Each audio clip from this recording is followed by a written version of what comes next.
आप देख रहे हैं पटना मीडिया, हमारी मौजूदगी है पाटलिपुत्र क्षेत्र में। यहाँ पर तेजस्वी यादव का रैली था और कुछ हम नेता के द्वारा वहाँ किसकी सरकार है? वहाँ बीजेपी की सरकार है। ये सब भरम अब नहीं पाले।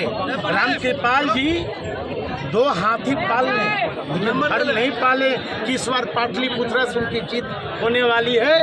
और यहाँ की हर एक सभी समाज की मतदाता, ये कुछ लोग नकली हनुमान बन के घूम रहे हैं मोदी जी का।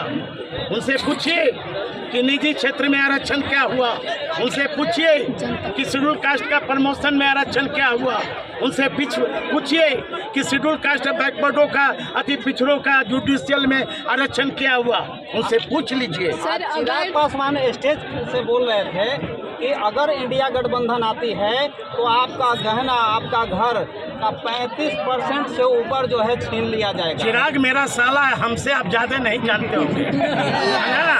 और चिराग ही बोले थे कि संपन्न दलित आरक्षण छोड़ दो।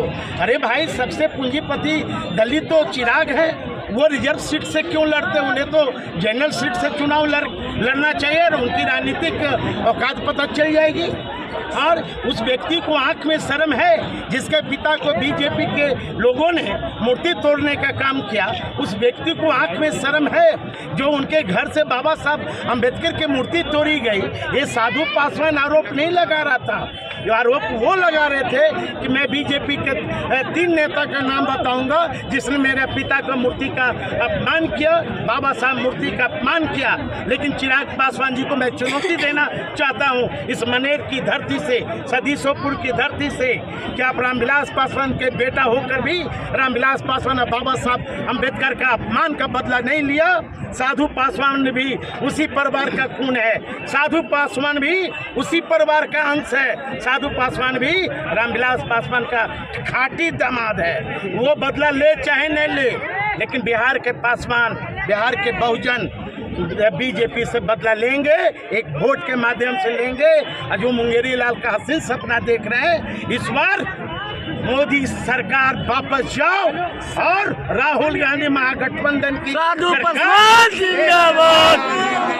अभी तक इंडिया गठबंधन ने प्रधानमंत्री का फेस डिक्लेयर नहीं किया, तो अगर इंडिया गठबंधन का सरकार बनता है तो प्रधानमंत्री के तौर पे कौन आएंगे? ये बताइए कि इंडिया का नहीं हुआ अभी तक, एनडीए ही का यदि पीएम का चेहरा आ गया तो कौन तीर हुए मार लिए? 2 करोड़ नौकरी में आज तक युवाओं को मिला, बिहार का विशेष राज्य का दर्जा मिला, बिहार का विशेष राज्य का पैकेज मिला, पटना यूनिवर्सिटी का दर्जा, केंद्रीय यूनिवर्सिटी का दर्जा मिला, दरभंगा में एम्स बन गए।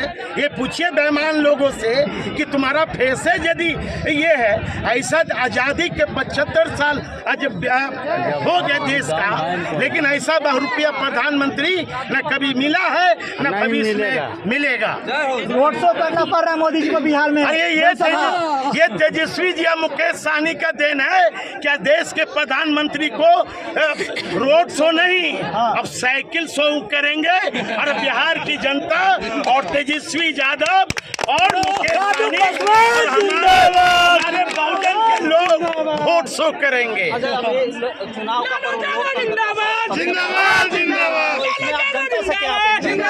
जनता से मैं सभी जाति वर्ग के लोगों से मैं अपील करने आया हूं कि निर्वाची जो सरकार है, जो केंद्र में सरकार जो बैठी है, ये सरकार को इस बार मोदी हटाओ, देश बचाओ, बीजेपी भगाओ, आरक्षण बचाओ, बीजेपी भगाओ, संविधान बचाओ।